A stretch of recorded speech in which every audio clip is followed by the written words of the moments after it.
আমরা শুকরিয়া আদায় করি, এশিয়া মহাদেশে কোনো নবী আসেন নাই, কোনো রসুল আসেন নাই, আমরা কোনো সাহাবীও পাই নাই।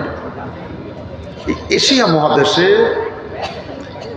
একামাতে দ্বীনের দাওয়াত নিয়ে এসেছেন হযরতে আল্লাহর ওলিরা।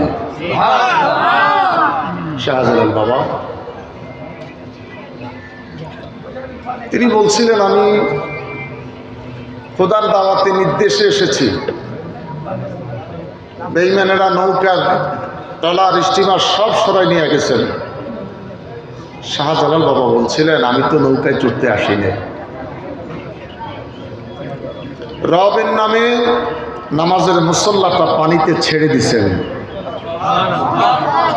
উনি ওনার সাথীদেরকে নিয়ে নদীটা পার হয়ে গেলেন।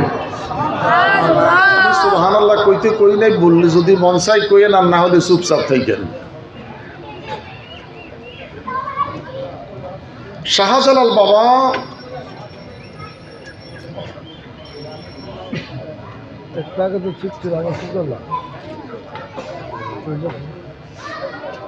তোমরা বসো।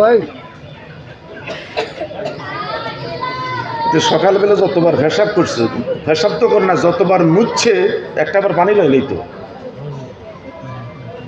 এবারে খবিস, এটা মাহফিল নষ্ট করে দেওয়া। রাতে 10টা বাজে তোমার মাইকে এখন ঠিক করতে পারো না মিয়া? কিছু বললে বক্তারা খারাপ।